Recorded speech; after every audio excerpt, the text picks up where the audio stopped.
Hi, magandang araw po muli sa inyo for our second reading of the day. Tingnan naman po natin kung ano po ang makikita natin sa second reading of the day. Sana po ay napanood niyo na po yung first reading of the day bago po kayo tumalon dito sa ating second reading of the day. Palasahin na po natin mabuti ang ating baraha.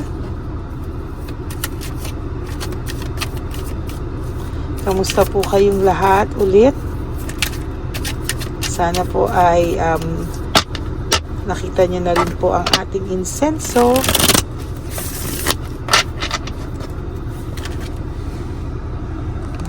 Teka po gumagalaw.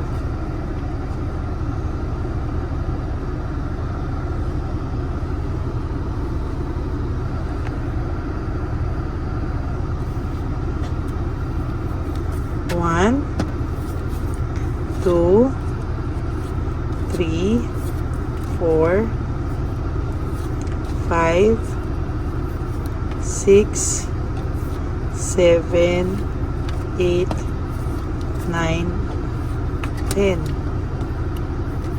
11, 12, 13, 14, 15, 16, 17, 18, 19, and 20. Okay, tabi muna po natin ito.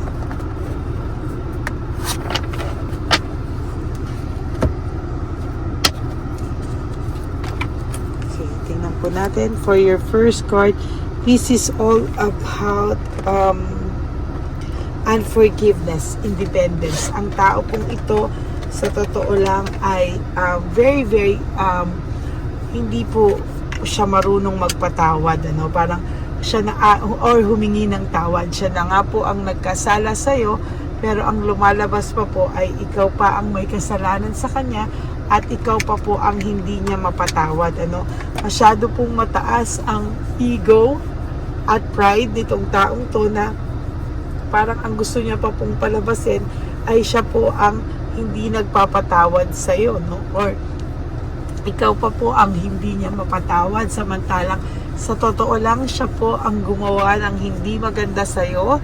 Siya po talaga yung maraming kasalanan sa iyo, kasinungalingan, pero ang lumalabas po siya pa yung nagagalit-galitan at parang siya pa yung naging biktima dito, sa totoo lang po ang taong ito ay matigas, Sa sobrang tigas po niya ay nagkakaroon po siya ng maling alam mo yun, masyado na po niya na siya nakikarried away sa mga kasinungalingan niya na parang ang lumalabas po ay siya pa po ang ikaw pa po ang may kasalanan sa kanya, Ang tao pong ito ay nakakaramdam ng matinding aligaga, kaya masyado niya na pong inaano yung sarili niya na parang ikaw pa po yung may kasalanan sa kanya.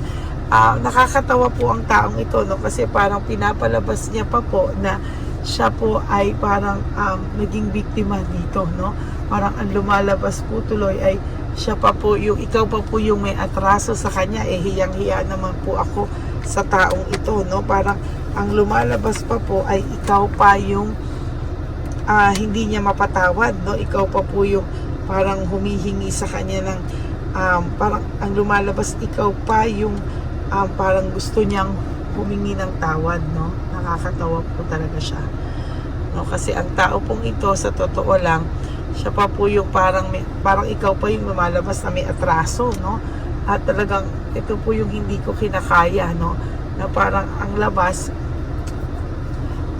pa po ngayon is ikaw pa yung may atraso sa taong to, ikaw pa yung parang hindi niya po mapatawad, Parang ang lumalabas pa dito ay, teka, parang siya pa yung may atraso ka pa sa kanya, Parang ang lumalabas po ay ikaw pa yung may kailangan isorry sa kanya, Ikaw pa yung parang may kailangan sa kanyang ihingi ng tawad, Kaya ito pong taong to, sa totoo lang, wala pong pupuntahan to kung ganyan po siyang mag-isip, kung ganyan po talaga siya mahihirapan po ang kahit sinong makarelasyon ang taong to. Sa totoo lang, wala pong tatagal dito kung hindi ikaw. At wala rin pong kaya siyang intindihin kung hindi ikaw lang din po, no? Kasi sa totoo lang, ang taong ito ay matindi po ang pride, no? Sa totoo lang, kung ganito at ganito lang din ang gagawin niya, ay wala pong makakaintindi sa kanya, no? Siya po ay patuloy na makakaramdam ng mga loneliness, sadness, at i-isolate niya po yung sarili niya. Why? Feeling niya po lahat ng tao ay huhusgahan siya, no? Yan po yung kanyang magiging tingin niya po sa sarili niya. Totally ay mahihirapan po siyang humarap sa tao. Bakit? Kasi po yung tao pong gusto niya sanang humingi sa kanya ng tawad, kayo po, no, ay talagang nagising na rin sa katotohanan sa lahat po ng kanyang mga pinagagagawa, no? Parang hindi mo na rin po kinakaya, no? Sa totoo lang, itong taong to kasi ay may matinding pinagdadaanan. Parang napakahirap para sa kanya ang humingi ng tawad, no? Kaya ayan po, disconnected siya, no?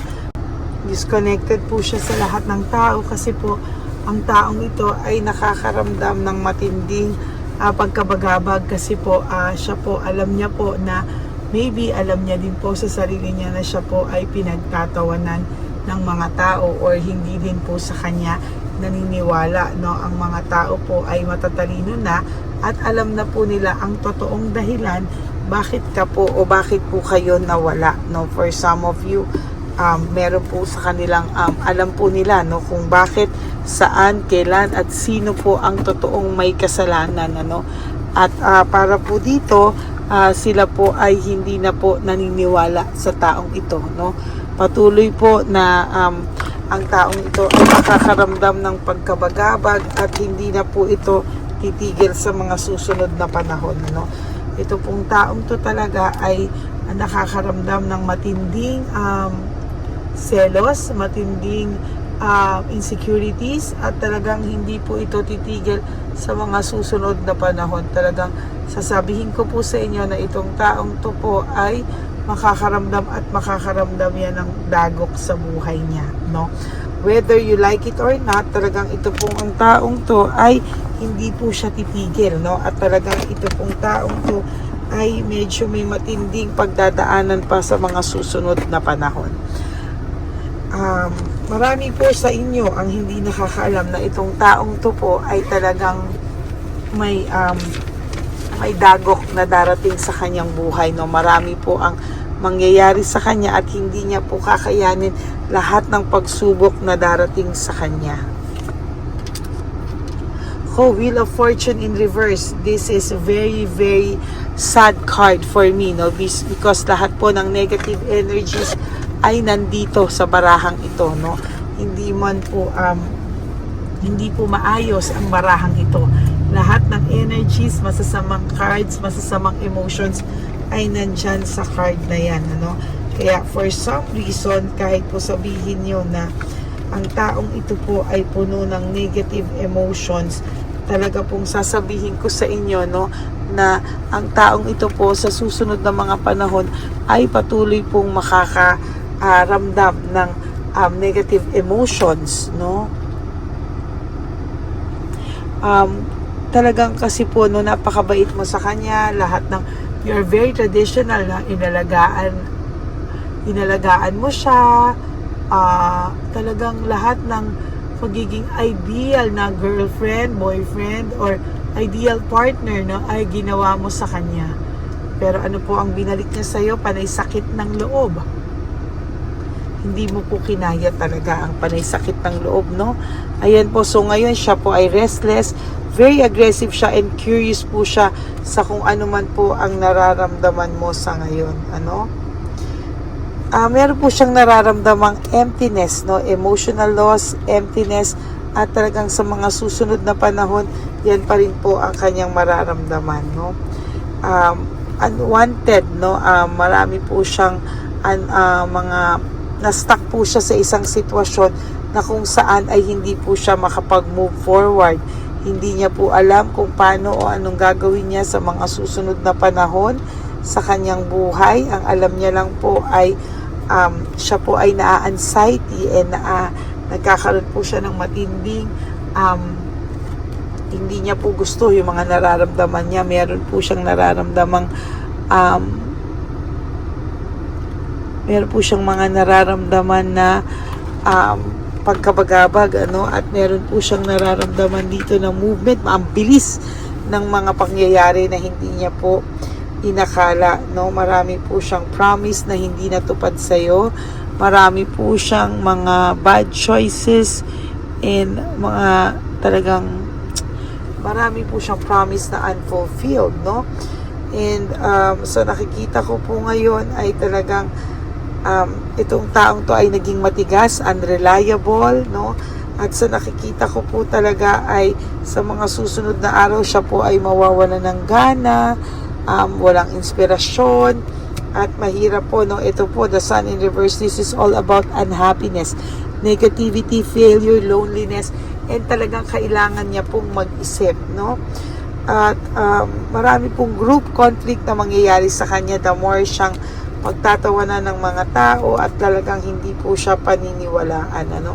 there is this manipulation, na manipulate ka po talaga ng taong ito. At sa nakikita ko po ay marami pong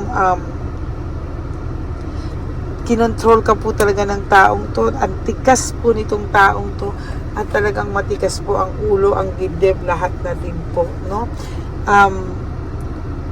ngayon po talagang sinayang niya po ang samahan na meron kayo. Talagang broken family, broken relationship, talagang ngayon po niya naiisip lahat ng yan. Dahil yun nga po sinabi ko sa inyo, untruthful po siya sa mga nangyari nang bago po kayo maghiwalay, ay talagang naging iba na po siya sa iyo. Kaya ngayon panay po siya failure, defeat, talagang hopelessness, Ang taong po ito ay nakakaramdam ng matinding hopelessness, So sa mga susunod pong panahon, marami po siyang setbacks, at mga danger, bad fate, mga bad karma na wala po siyang control, at marami po siyang self-doubts, marami po siyang mga kailangan i-reflect sa buhay niya. Yan po ang inyong second reading of the day. I hope kayo po ay naka-resonate, and if you do, can you please give me a like and comment down below para alam naman po natin kung ano po ang inyong emotions based dito sa ating reading of the day. Okay, maraming salamat po sa inyong lahat. And for those of you who would like to have a private reading with me, you can message me po at Lady Lee Elena, that's Ladyly Elena, nasa dulo po yan ang ating video. Diyan nyo lang po ako makukontak, that is my only official and legit FB account. Maraming salamat po sa inyong lahat, at nandyan din po ang fake account ng Lady Elena na kung saan ay nanghahak po yan at nag-i-scam po ng mga tao. Okay? And to all my ever loyal, solid, and faithful na Lady Elena family, I love you all from the bottom of my heart. Mahal na mahal ko po kayong lahat, at lagi niyo pong tatandaan na nandito lang po ako palagi para sa inyo. And nalalapit na po ang ating One Love a Day. This will be on March 1. So for those of you who would like to give donations or who would like to have or give a super thanks for this, I would really appreciate that po from the bottom of my heart. Maraming salamat po sa inyong lahat, and I love you all. God bless you all po. And sabi ko nga po sa inyo, just live for today. You wake up and do 3 things that will make you happy for today. Prioritize yourself, make yourself happy, and patawarin niyo po ang inyong mga sarili. Tandaan niyo po, self-love is still the best love of all. And you have to realize that life is so short. Don't make it shorter by stressing yourself from all the pains and heartaches na binigay sa inyo ng kahapon. Just surrender everything to the divine universe and just let go and let God write your life and love story. Ako po ay magbabalik para sa third reading of the day. For the meantime, enjoy niyo po lahat ng mga episodes o videos na hindi niyo pa po napapanood. Okay? God bless you all, and I love you all. Bye! May update po, may nagpanggap pong subscriber natin na Siya po ay magpapahula sa fake na Lady Elena, kaya ayan, hinihingan po siya ng $80. At ang cell po niya ay nabigay at nakuha. Ang pangalan niya po sa cell ay Julian Albert, no? Siya po ay may cell account din, kaya mag-iingat po kayo. Ayan po, no, kung sino man po yung scammer na Julian Albert na yan, no, iinsensuhan po natin yan para siya po ay makonsensya. Kung wala man po siyang konsensya, at least po bumalik sa kanya lahat po ng kanyang ginagawa, at maling-mali po yan, ano. Basahin niyo po lahat yan, makikita niyo po, ayan po ang cell number niya at Julian Albert na yan, ano, para po talagang ma-report din po natin yan na siya ay gumagamit ng cell account na Julian Albert. Mag-ingat po kayo. Ayan po yung number niya. Ayan po yung pangalan niya. Huwag po kayong magpauto. Nakita nyo naman po, no, napakalayo po ng pangalan ko sa pangalan ng pinagsesendan nyo po ng account o ng pera. Kaya mag-ingat po kayo at beware sa scammer na to. At talagang ayan po, pinost ko po ang kanyang pangalan dito para maging babala po sa inyong lahat. Maraming salamat po. At mag-ingat po kayo, paki-report po ang page na yan, ang messenger niya na Lady Elena. Maraming salamat po and God bless you all. Ayan, sa susunod po makikita niyo yung account niya na i-report niyo. Salamat po na marami.